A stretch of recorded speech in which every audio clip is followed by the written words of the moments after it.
O Senhor esteja convosco. Proclamação do Evangelho de Jesus Cristo segundo João. Glória a vós, Senhor. Deus amou tanto o mundo que deu seu Filho unigênito para que não morra todo aquele que nele crê, mas tenha a vida eterna. De fato, Deus não enviou o seu Filho ao mundo para condenar o mundo, mas para que o mundo seja salvo por ele. Quem nele crê não é condenado, mas quem não crê já está condenado, porque não acreditou no nome do Filho unigênito. Palavra da salvação. Glória a vós, Senhor.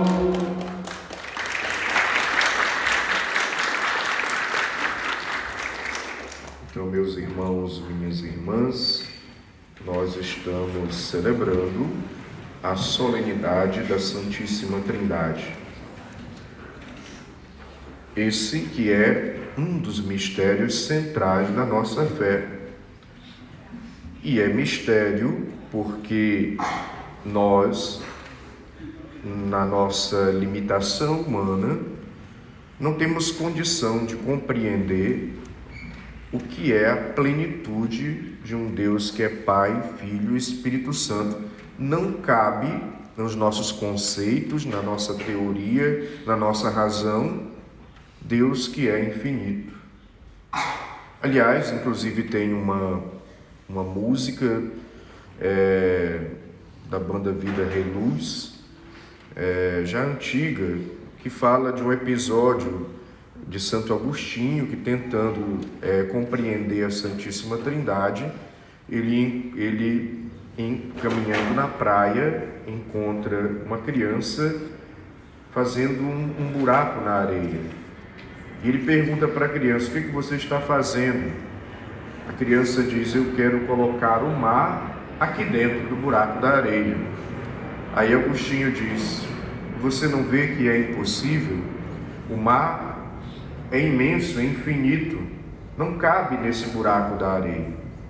E diz a história que, para a surpresa de Santo Agostinho, na realidade a criança era um anjo.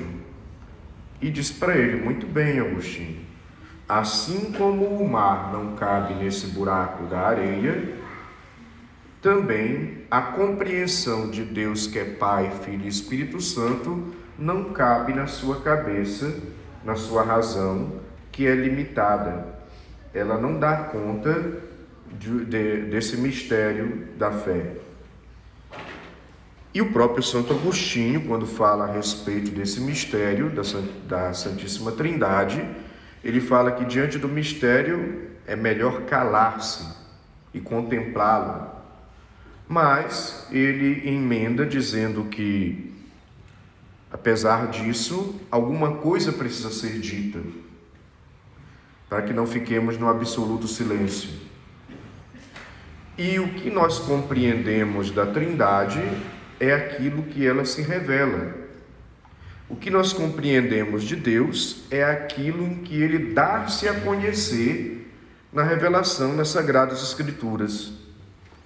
É o que nós podemos compreender, que ainda é uma compreensão limitada, porque o nosso intelecto, a nossa razão, não daria conta, não suportaria e não conseguiria alcançar uma compreensão plena de quem é Deus.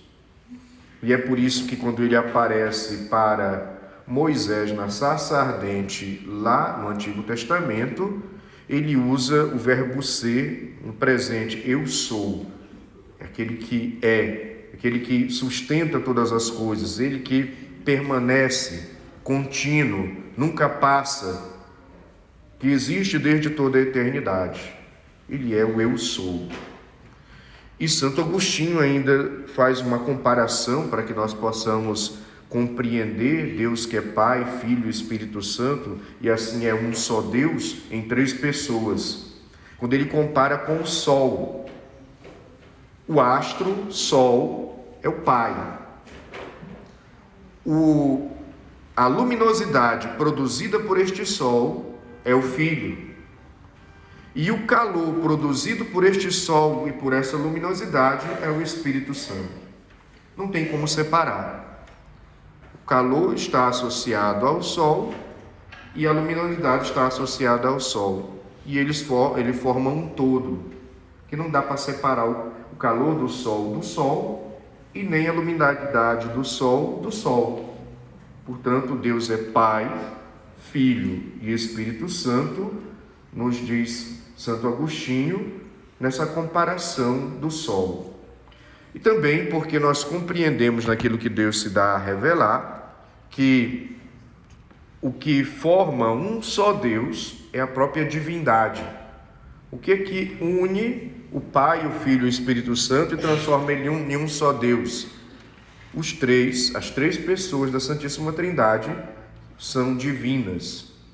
Portanto, um só Deus. A mesma natureza pertence aos três. Isso faz ele ser um só Deus, um Deus trino. Compreendido isso, nós poderíamos ainda contemplar Deus, Santíssima Trindade, e aprender com ele essa diferença. São três pessoas que formam um só Deus. O Pai é diferente do Filho, o Filho é diferente do Espírito Santo, e o Espírito Santo é diferente do Pai e do Filho. Então são pessoas diferentes uma das outras, mas no amor, como uma comunidade de amor, essa diferença os deixa mais ainda unidos. Diz também a teologia oriental, católica, que existe uma dança da Santíssima Trindade. O Pai, que desde toda a eternidade doa-se todo ao Filho no amor. O Filho, que desde toda a eternidade recebe tudo do Pai no amor, na ação do Espírito Santo. E o Filho, como não quer nada para si, devolve-se todo ao Pai na ação do Espírito Santo. Então, as pessoas da Santíssima Trindade, elas são relação de amor. Frei, o que isso tem a ver conosco? Filho de peixe, peixinho é. Se a nossa origem é uma origem de relação de amor, nós precisaríamos aprender com o nosso Deus Trino, nos nossos relacionamentos, vivermos essa relação de amor. Deus é relação. Portanto, um cristão que se isola, um cristão que, porque o outro é diferente dele e já condena, já é intolerante, já vive alimentando mágoa, ressentimento, falta de perdão, já fica condenando, julgando, falando mal, fazendo fofoca, planejando o mal, esse cristão não é cristão de fato. Porque ele ainda não compreendeu que Deus, que é Pai, Filho e Espírito Santo, nessas três pessoas diferentes, a diferença une e não divide. Então, as diferenças no nosso meio não é para nós antipatizarmos quem é diferente de nós. É para nós valorizarmos. A diferença é uma riqueza. Na diferença, nós nos complementamos. Na diferença, nós nos enriquecemos. Nos dons que cada um tem, não é para nós sentirmos ciúmes e competir, mas é para a gente valorizar o dom, se alegrar com o bem do irmão e nos ajudarmos uns aos outros. Um exemplo simples dentro da comunidade: eu não sei tocar. Se me der um violão que me atrapalhe as cordas, não tem como. Mas o nosso músico está lá. Se eu não consigo tocar e animar a missa, ele toca perfeitamente. Então ele complementa aquilo que eu não tenho. E vai que o nosso músico, eu não conheço ele, mas vai que ele não tem o dom de pregar. Mas graças a Deus, Deus me deu o dom de pregar. Então, aquilo que ele não consegue pregar, eu na Santa Missa prego e complemento o dom de música dele. E assim por diante na família, no trabalho, na faculdade, na comunidade, nos grupos e pastorais. Nós precisamos aprender com Deus, que é Pai, Filho e Espírito Santo, na diferença, ver na diferença uma riqueza, um bem, não uma ameaça, não uma coisa que eu tenho que criticar, não uma coisa que eu tenho que competir ou rivalizar, não uma coisa que eu tenho que ter ciúme ou inveja do outro que tem dons e eu não tenho. Você tem os seus dons que serve ao irmão, aliás, dom é para isso, é para colocar a serviço. Então, se nós aprendermos pelo menos isso da Santíssima Trindade, a nossa convivência, as nossas relações serão melhores. Aprender de Deus, que é Pai, Filho e Espírito Santo, que a diferença não é uma coisa para nós sentirmos inveja, rivalizarmos ou competirmos. É uma riqueza na qual nós nos ajudamos, na qual nós nos complementamos. Portanto, Deus, que é Pai, Filho e Espírito Santo, nesta diferença e forma um só Deus, e é relação de amor, nos ensina a também viver esta relação de amor. Poderíamos ainda meditar sobre a Santíssima Trindade, a questão de que essa relação pede também de nós que nós sejamos seres relacionais com o Pai, com o Filho e com o Espírito Santo. Para Deus agir em mim, eu preciso ter uma relação com Ele. E para que eu viva bem com os irmãos, eu também preciso cultivar uma relação. Não posso me isolar. Eu não posso querer me afastar, nem de Deus, nem dos irmãos. Frei, mas a relação é difícil, às vezes é conflituosa, às vezes a gente enfrenta obstáculos, sim. Porque a nossa natureza humana afetada pelo pecado, ela, infelizmente, enfraquecida, ela erra, ela falha. E porque erra e falha, nós temos a dificuldade de cultivar os nossos relacionamentos. Mas precisamos aprender com Deus, que é Pai, Filho e Espírito Santo, a superarmos as nossas diferenças, a irmos ao encontro um dos outros e a querermos bem do outro, do irmão, da irmã, a promovermos o bem para o irmão, para a irmã, mesmo que eu antipatize a pessoa, mesmo que eu não vá com a cara da pessoa, mesmo que a pessoa não pense como eu penso. Mas Deus Trino, que é relação, pede que pelo menos eu respeite, eu trate com educação e eu possa me relacionar com a pessoa, mesmo que eu não concorde com ela. Mesmo até que ela tenha uma fé diferente da minha, eu não vou fazer o que ela faz, eu não vou praticar o que ela pratica, mas eu vou tratar com educação e com respeito.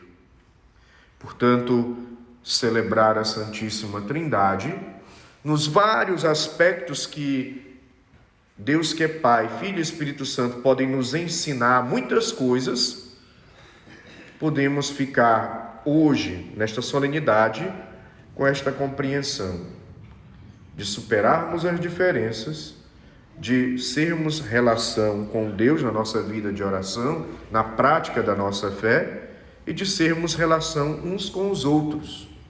E veja bem, a relação uns com os outros ainda cabe uma outra observação. Quando eu me relaciono com Deus, essa relação com Deus precisa me ajudar a me relacionar com os irmãos. Não faz sentido eu me relacionar com Deus, fazer minhas novenas, fazer minhas preces, rezar meu terço, rezar mil ave-marias, fazer adoração, vir para a Santa Missa, mas com teu irmão tu é um cavalo batizado. É um ignorante. Não consegue fazer com que essa relação com Deus transforme o teu coração. Está o tempo inteiro julgando, condenando, caçando briga. Não. Alguma coisa está errado na minha relação com Deus, quando a minha relação com Deus me leva a odiar o irmão, me leva a ser moralista, a condenar o irmão. A minha relação com Deus, desde os primeiros cristãos, já testemunhando em Atos dos Apóstolos, nós vamos ver que eles eram um só coração, uma só alma, que eles se queriam bem, que eles se ajudavam, que eles procuravam viver essa dimensão desse amor relacional, porque a experiência com Deus deve me levar a perdoar o irmão, a experiência com Deus deve me levar a compreender o irmão, a experiência com Deus deve me levar a ter paciência, a ser tolerante, a experiência com Deus deve me levar inclusive a corrigir o irmão, mas corrigir com caridade, porque eu quero o bem da pessoa, não porque eu quero puni-la ou porque eu quero humilhá-la. Portanto, celebrar a Santíssima Trindade é aprender a nos relacionarmos com Deus e entre nós, no amor, na ação de Deus Espírito Santo. O Pai agiu, aliás, a Trindade ela age em toda a história da salvação, mas tem um destaque maior no Antigo Testamento para o Pai. No Novo Testamento é a ação do Filho. E nos tempos da Igreja é a ação de Deus Espírito Santo. Mas os três sempre estão agindo desde toda a eternidade, porque nos amam e desejam que nós participemos dessa vida com eles. E é em Jesus Cristo, aderindo a Ele na ação do Espírito Santo, que nós participaremos dessa vida trina, dessa comunhão trina, dessa santidade, desse participar da vida divina. À medida em que eu vou aderindo a Cristo, por Cristo, com Cristo e para Cristo, eu vou entrando nessa intimidade também com o Pai e com o Espírito Santo. Que Deus nos conceda essa graça e que nós possamos ter bons relacionamentos a partir daquilo que nós aprendemos com Deus Trino. Louvado seja nosso Senhor Jesus